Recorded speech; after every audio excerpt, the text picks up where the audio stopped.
নিজের বাইক কেনার আগে একটু বাইকটা চালানো ভালো মতো শিখে নেই। তো আজকেই ১ম আমার অন্য ক্লাসটা। যেকোনো বাইক কি রাইড করতে পারবেন বা কোনো সমস্যা ফেস করবেন? হ্যাঁ, আলহামদুলিল্লাহ আমি পারবো।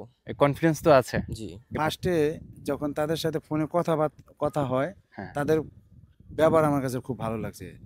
বাস্তবে এখানে আসার পরও ব্যবহারটা ঠিক ওরকমই ছিল। হ্যাঁ, আমার কাছে খুব ভালো লাগছে ব্যাপারটা। নাম ইনজারুল হক। আচ্ছা, আপনি আমি কোথা থেকে আসছেন? আপনার কয় নাম্বার ক্লাস বা পারছেন কিনা ওকে। একটু বিস্তারিত যদি বলতেন আমাকে। আমি উত্তরবাড্ডা থেকে এসেছি। তো ভাবলাম যে ফার্স্ট নিজের বাইক কেনার আগে একটু বাইকটা চালানো ভালো মতো শিখে নেই। তো আজকেই ১ম আমার ক্লাসটা। আমি ১৫ থেকে ২০ মিনিট চালাইছি। আলহামদুলিল্লাহ ১ম দিনে অনেকটুকুই শিখে গিয়েছি।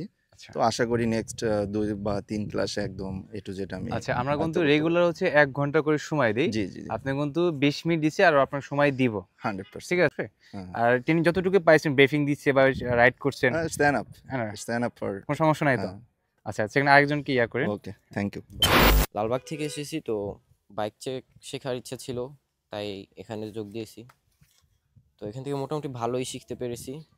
১ ঘন্টা প্লাস আচ্ছা, সময় পেয়েছি। আচ্ছা, আপনি হচ্ছে আমার পুরাতন স্টুডেন্ট। জি। আজকে আপনার ক্লাস কিন্তু গতকালকে শেষ হয়ে গেছে, মানে নেক্সট হ্যাঁ, ক্লাস। এখন একটা এক্সট্রা অতিরিক্ত ক্লাস ক্লাস দিচ্ছে করাচ্ছে। আপনাকে। তারপর হচ্ছে দ্বিতীয় হচ্ছে আপনি এখন যেভাবে বাইক রাইড করতে পারতেছেন, আপনি অন্য যেকোনো বাইক কি রাইড করতে পারবেন বা কোনো সমস্যা ফেস হ্যাঁ, করবেন? আলহামদুলিল্লাহ আমি পারবো। কনফিডেন্স তো আছে? জি। ফার্স্টে যখন তাদের সাথে ফোনে কথা হয়, হ্যাঁ, তাদের ব্যবহার আমার কাছে খুব ভালো লাগছে। বাস্তবে এখানে আসার পরও ব্যবহারটা ঠিক ওরকমই ছিল। হ্যাঁ, আমার কাছে খুব ভালো লাগছে, ব্যাপারটা খুব ভালো লাগছে।